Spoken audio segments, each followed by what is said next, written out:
Have you ever wondered why Operation Barbarossa, Nazi Germany's grand invasion of the Soviet Union, ended in failure? At the start of World War II, German blitzkrieg looked unstoppable. Poland collapsed in weeks, and France, once proud of its strongest army in Europe, surrendered in just 42 days. Most of continental Europe was under German control. Many people believe that if Hitler turned east, the Soviet Union, though vast, would fall in a few months. On June 22, 1941, more than 3 million German soldiers crossed the Soviet border. Tanks roared, aircraft screamed overhead, and artillery thundered. Operation Barbarossa had begun. It was the largest land offensive in history. At first, the German advance was overwhelming. Soviet armies were encircled, huge areas were occupied, and millions of soldiers were captured. Even Moscow seemed on the brink of falling. To many observers, victory looked like only a matter of time.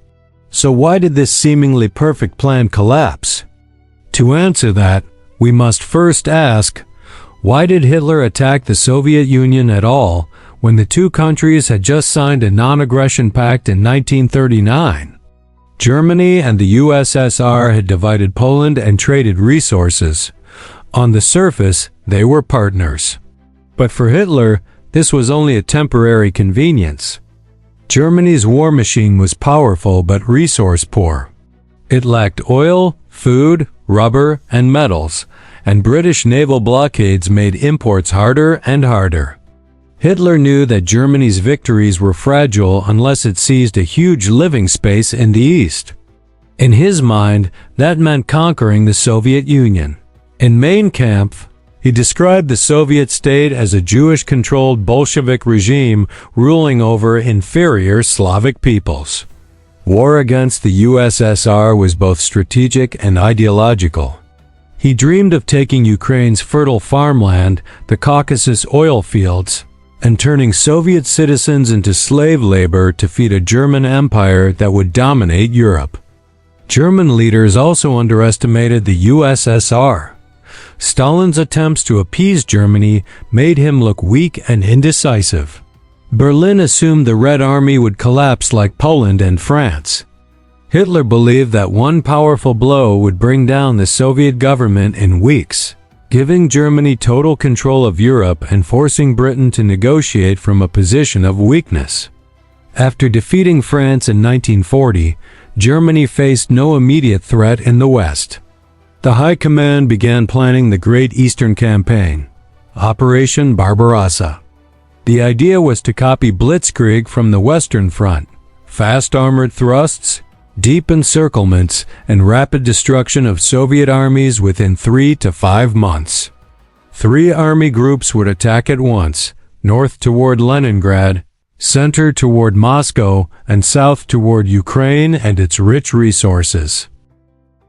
Originally, the invasion was set for May 15, 1941, but German intervention in Yugoslavia and Greece delayed it to June 22.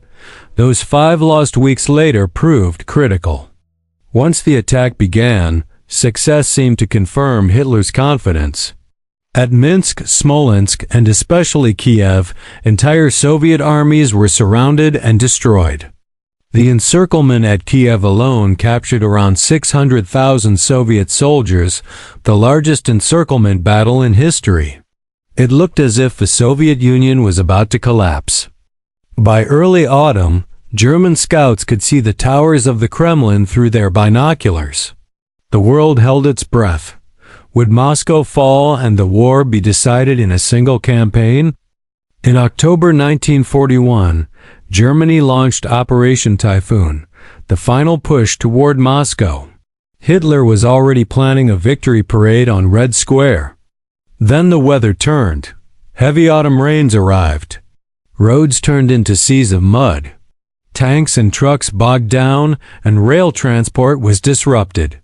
The mechanized warfare that powered blitzkrieg slowed to a crawl. Supply lines stretched thin, and fuel and ammunition became hard to deliver to the front. Next came an early and brutal winter. Temperatures dropped below minus 20 degrees Celsius. German soldiers, expecting a quick war, had almost no winter clothing. Many still wore thin summer uniforms, using scarves, newspapers, or captured Soviet coats to stay alive. Frostbite and non-combat losses soared. Weapons and vehicles malfunctioned. Lubricants froze, guns jammed, engines refused to start, and explosives misfired. The technological edge of the Wehrmacht was crippled by the cold. By contrast, Soviet troops were fighting on home soil. They had thick padded uniforms, felt boots, fur hats, and white camouflage suits designed for snow and extreme cold. Soviet weapons and vehicles used special winter lubricants and modified engines. Their forces were far better adapted to the environment than the Germans. Stalin stayed in Moscow and held a parade on Red Square on November 7, 1941, sending troops directly from the parade to the front. It was a powerful signal of defiance. Soviet intelligence confirmed that Japan would not attack from the east, allowing Stalin to transfer more than 30 elite, winter-trained divisions from Siberia to defend Moscow. Well-equipped and hardened to the cold, these troops formed the spearhead of a massive counterattack. On December 5, 1941, the Red Army launched its winter offensive. Exhausted, undersupplied, and frozen, German units were forced into their first large-scale retreat of the war. The drive on Moscow failed. Barbarossa had been stopped. Why did Barbarossa ultimately fail?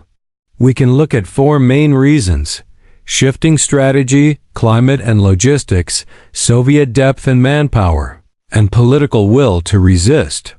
First, Germany lacked a clear strategic focus. Should they prioritize Moscow, Ukraine's resources, or linking up around Leningrad? Hitler kept changing his mind. The General Staff wanted to strike straight for Moscow to paralyze the Soviet state and transport network. But after Smolensk, Hitler diverted major forces south to encircle Kiev. Kiev produced a huge tactical victory, but it cost precious weeks. By the time the Central Army Group returned to the Moscow axis, autumn mud and winter had arrived. Second, Germany badly underestimated climate and logistics. The plan assumed a short campaign, so mud season, extreme cold, and long supply lines were largely ignored.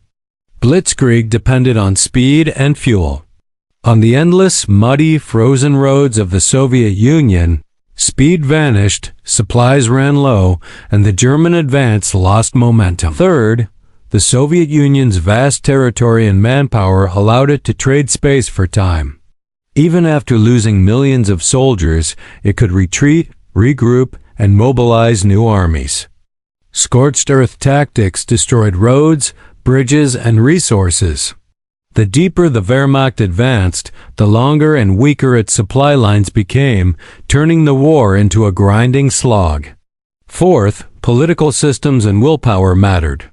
France, politically divided and war-weary, collapsed quickly in 1940 and chose to surrender to avoid further destruction.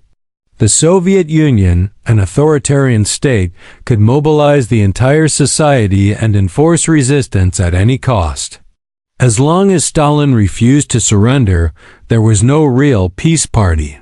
Through both patriotism and fear, Soviet soldiers kept fighting, even under horrific losses.